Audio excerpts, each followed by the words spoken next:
بسم اللہ الرحمن الرحیم۔ غزوہ حنین کے واقعات کا تذکرہ جاری تھا۔ میدان جنگ میں دشمن کو شکست فاش ہوئی تھی اور مسلمانوں کے ہاتھ مال غنیمت لگاتار شکست کھانے کے بعد دشمن کے ایک گروہ نے طائف کا رخ کیا، ایک نخلا کی طرف بھاگا اور ایک نے اوتاس کی راہ لی۔ رسول اللہ صلی اللہ علیہ وسلم نے ابو عامر اشعری رضی اللہ عنہ کی سرکردگی میں تعاقب کرنے والوں کی ایک جماعت اوتاس کی طرف روانہ کی۔ فریقین میں تھوڑی سی جھڑپ ہوئی، اس کے بعد مشرکین بھاگ کھڑے ہوئے۔ البتہ اسی جھڑپ میں اس دستے کے کمانڈر ابو عامر اشعری رضی اللہ عنہ شہید ہو گئے۔ مسلمان شہ سواروں کی دوسری جماعت میں نخلا کی طرف بسپا ہونے والے مشرکین کا تعاقب کیا اور درید بن سما کو جا پکڑا۔ اسے ربیہ بن رفیع رضی اللہ عنہ نے قتل کر دیا۔ شکست خوردہ مشرکین کے تیسرے اور سب سے بڑے گروہ کے تعاقب میں اس نے طائف کی راہ لی تھی۔ خود رسول اللہ صلی اللہ علیہ وسلم مال غنیمت جمع فرمانے کے بعد روانہ ہوئے۔ مال غنیمت یہ تھا: قیدی 6000، اونٹ 24000، بکریاں 40000 سے زائد، چاندی 4000 اوقیہ یعنی 1,60,000 درہم مالیت کی۔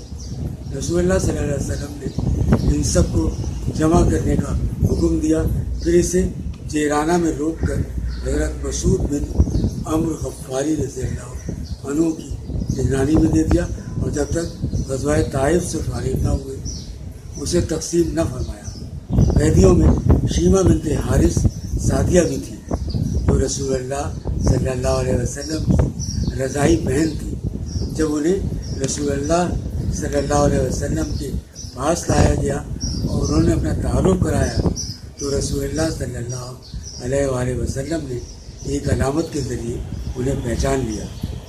پھر ان کی بڑی قدر و منزلت کی، اپنی چادر بچھا کر بٹھایا اور احسان فرماتے ہوئے انہیں ان کی قوم میں واپس کر دیا۔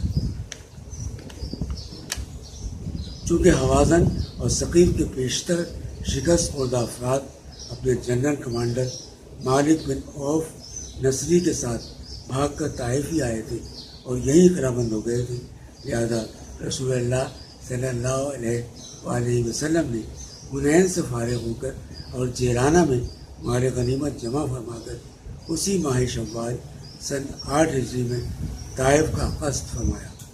اس مقصد کے لیے حضرت خالد بن ولید رضی اللہ عنہ کی سرکردگی میں 1000 فوج کا ہراول دستہ روانہ کیا گیا۔ پھر حضور اکرم صلی اللہ علیہ وآلہ وسلم نے خود طائف کا رخ فرمایا اور قلعہ طائف کے قریب خیمہ زن ہو کر اس کا محاصرہ کر لیا۔ محاصرے نے زیادہ طول پکڑ لیا، چنانچہ صحیح مسلم میں حضرت انس رضی اللہ عنہ کی روایت ہے کہ یہ 40 دن تک جاری رہا۔ بعض نے اس کی مدت 20 دن بتائی ہے، بعض نے 10 دن سے زیادہ، بعض نے اسے 18 دن اور بعض نے 15 دن۔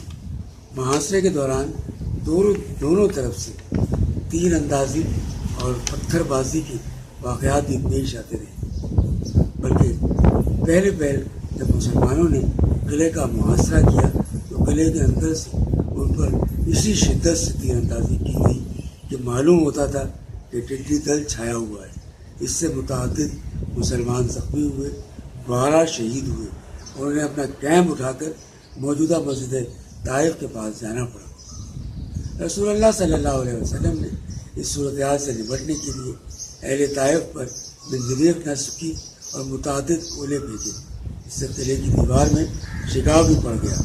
محاصرے کے دوران رسول اللہ صلی اللہ علیہ وسلم کے منادی نے اعلان کیا کہ جو غلام قلعے سے اتر کر ہمارے پاس آ جائے وہ آزاد ہے۔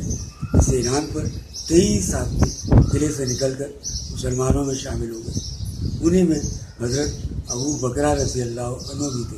وہ قلعے کی دیوار پر چڑھ کر چرخی یا گراری کی مدد سے اس کے ذریعے رہڑ سے پانی کھینچا جاتا ہے، لٹک کر نیچے آئے۔ چونکہ گراری کو عربی میں بکرا کہتے ہیں، اس لیے رسول اللہ صلی اللہ علیہ وسلم نے ان کی کنیت ابو بکرا رکھ دی۔ ان سب غلاموں کو رسول اللہ صلی اللہ علیہ وسلم نے آزاد کر دیا۔ جب معاشرے نے طول پکڑا اور قلعہ قابو میں نظر نہ آتا تھا اور مسلمانوں پر تیر اندازوں کی بارش اور گرم لوگوں کی زد پڑتی تھی، اور ادھر اہل قلعہ نے سال بھر کا سامان خورد و نوش بھی جمع کر لیا، تو رسول اللہ صلی اللہ علیہ وسلم نے نوفل بن معاویہ ویلی سے مشورہ طلب کیا۔ اس نے کہا، لومڑی اپنے بھیٹ میں گھس گئی ہے، اگر آپ اس پر ڈٹے رہے تو پکڑ لیں گے، اور اگر چھوڑ کے چلے گئے تو آپ کا کچھ بگاڑ نہیں سکتے۔ یہ سن کر رسول اللہ صلی اللہ علیہ وسلم نے محاصرہ ختم کرنے کا فیصلہ فرما لیا۔ حضرت عمر بن خطاب رضی اللہ عنہ کے ذریعے لوگوں میں اعلان کروا دیا کہ ہم انشاءاللہ کل واپس ہوں گے۔ لیکن یہ اعلان صحابہ کرام پر گراں گزرا۔ وہ کہنے لگے، طائف فتح کیے بغیر واپس ہوں گے۔ رسول اللہ صلی اللہ علیہ وسلم نے فرمایا، اچھا تو کل صبح لڑائی پر چلنا ہے۔ چنانچہ دوسرے دن لوگ لڑائی پر گئے، لیکن چوٹ کھانے کے سوا کچھ حاصل نہ ہوا۔ اس کے بعد آپ صلی اللہ علیہ وسلم نے پھر فرمایا کہ ہم انشاءاللہ کل واپس ہوں گے۔ اس پر لوگوں میں خوشی کی لہر دوڑ گئی، اور انہوں نے بے چون و چرا رخت سفر باندھنا شروع کر دیا۔ یہ کیفیت دیکھ کر رسول اللہ صلی اللہ علیہ وسلم مسکراتے رہے۔ اس کے بعد جب لوگوں نے کوس کیا تو آپ نے فرمایا کہ یوں کہو کہ ہم پلٹنے والے، توبہ کرنے والے، عبادت گزار ہیں اور اپنے رب کی حمد کرتے ہیں۔ کہا گیا کہ اے اللہ کے رسول، آپ ثقیف پر بدعا کریں۔ اس پر رحمت للعالمین صلی اللہ علیہ وسلم نے فرمایا، اے اللہ، ثقیف کو ہدایت دے اور انہیں راہ راست پر لے آؤ۔ وما علینا الا البلاغ۔